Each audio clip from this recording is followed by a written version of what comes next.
We hated Cleveland growing up. There's a lot of people in Cleveland we still hate to this day. In the summer of 2010, LeBron shocked the entire world with an announcement that very few saw coming. Actually, scratch that. I feel like a lot of people thought he was leaving Cleveland, even a year before it happened, but they didn't want to believe it. And they certainly didn't think he'd be going to Miami. Nobody wanted to believe this was happening. The best player in the world at the age of 25 was teaming up with two other stars.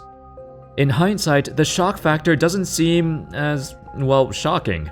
Because nowadays, we've gotten used to seeing super teams popping up left and right. And LeBron has tried to construct multiple super teams since then. In this video though, I want to take a look back at all the events that led to LeBron leaving Cleveland for the first time, and all the dirty laundry that was aired out after his decision was made. He rightfully got a lot of flack for leaving, and especially broadcasting his decision without telling the Cavs beforehand. However, his dismay towards the Cavs organization ran deep. It was more than just bad trades or bad signings. It got to the point where he wouldn't even mention the city of Cleveland by its name, instead referring to the region as Northeast Ohio. How's it going, folks? My name's Andy, and let's begin. But before we start, this video was made in partnership with Mint Mobile. Do you feel like NBA League Pass is too expensive, or pretty much anything else these days? Well, you can save a lot of money by switching to Mint Mobile, so you'll have more to spend for leisure. They offer premium plans for as low as $15 a month without sacrificing any coverage, speed, or data. Mint Mobile is built on the nation's largest 5G network, but they're able to keep costs low by selling to you directly, online, instead of going through retail stores or salespeople and stuff like that. It's super quick too, thanks to their digital eSIM cards. All you gotta do is sign up and activate immediately on your phone from the comfort of your home. If your phone is not compatible with eSIM cards, Mint will mail you a physical SIM card free of charge.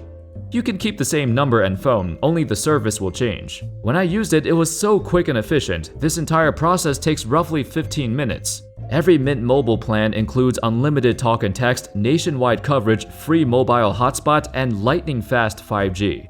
There's also a modern family plan which allowed my family to save over $60 a month compared to our old plan.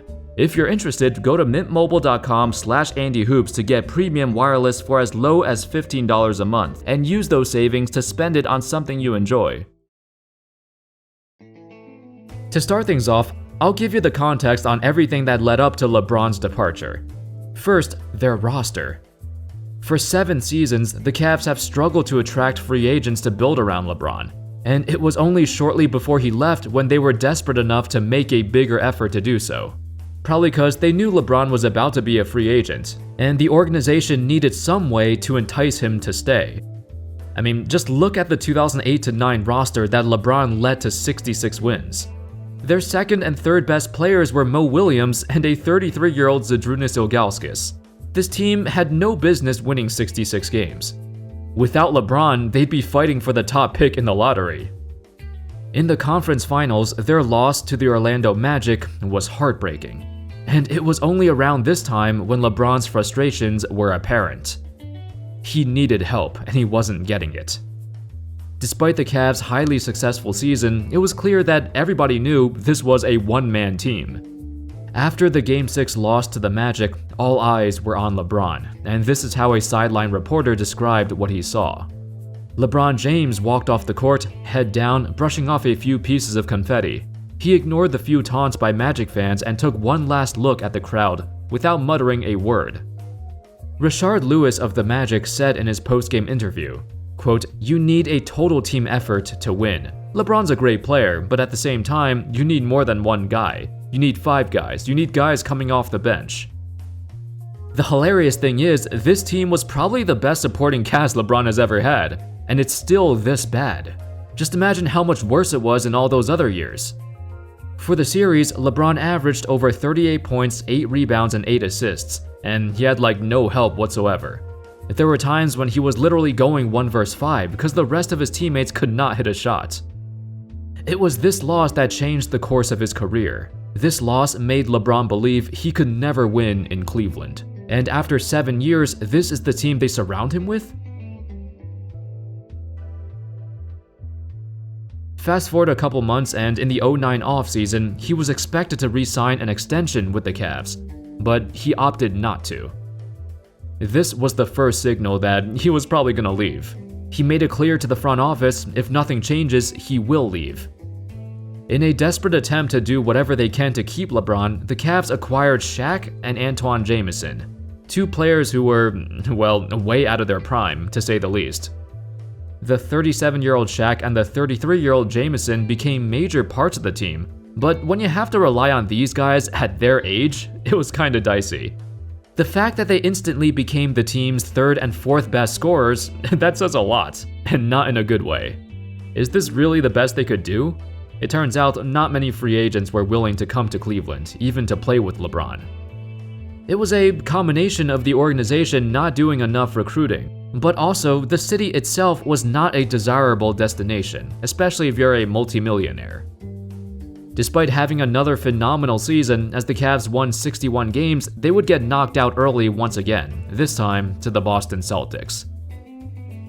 It was this series where LeBron was infamously accused of quitting on the team. It was Game 5. LeBron scored just 15 points on 3 of 14 shooting, and he barely took any shots in the second half, despite playing 41 minutes. Up until that point of LeBron's career, it was the worst playoff game he's ever had. Perhaps the whole quitting thing is too harsh, because we don't know if he did quit. Maybe he was just having a rough time because he found out Delonte West was sleeping with his mom or something, I don't know. Even through all these years, LeBron never admitted he quit on the team in that series. Afterwards, the Cavs would lose in 6, and the wheels quickly started falling off. In a post-game interview, LeBron even took some not-so-subtle shots at his teammates and the organization, saying he, quote, spoiled them with the way he played. Yeah, it was kinda true. I mean, where would the Cavs be without him? However, it was also clear this was the moment everyone realized, yeah, he was gone. You wouldn't say something like this if you weren't gonna leave.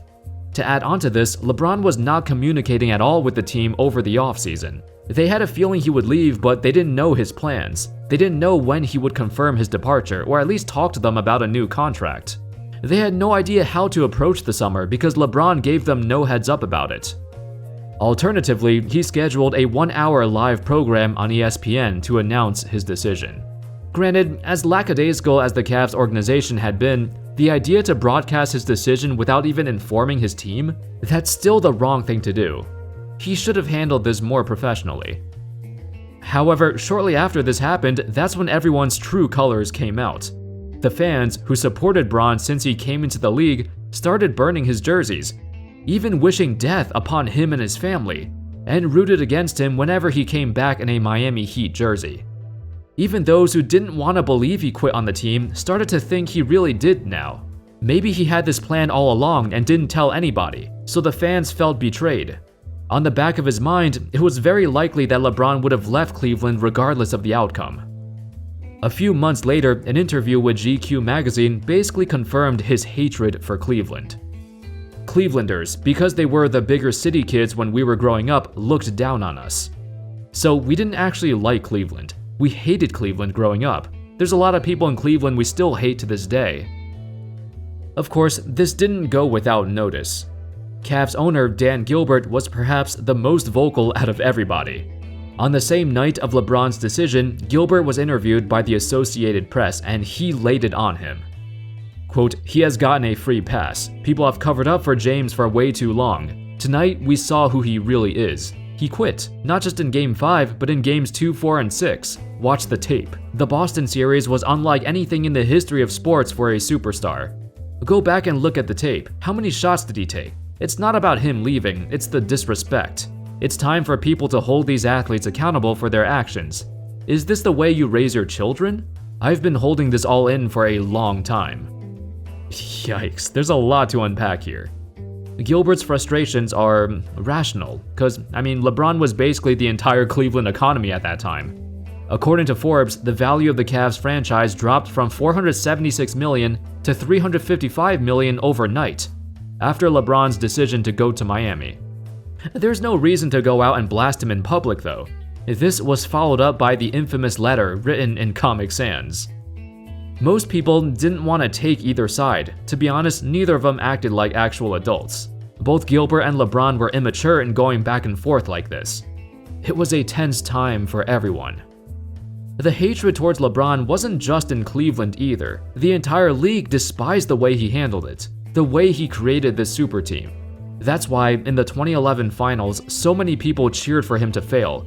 Even if they weren't a fan of the Dallas Mavericks, they still wanted to see LeBron lose.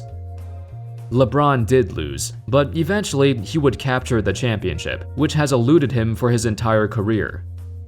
Ultimately, him and Gilbert would reconcile and put everything behind them when he came back to Cleveland.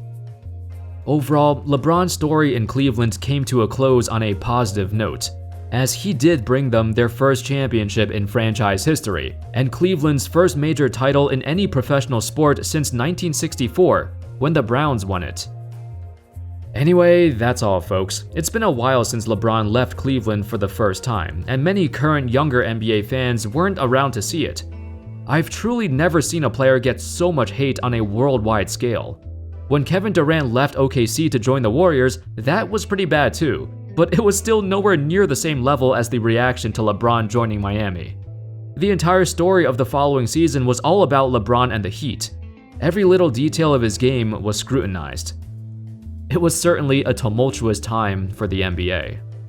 Thank you all so much for watching. I hope y'all enjoyed the video, and of course, as always, I'll see you next time. Peace.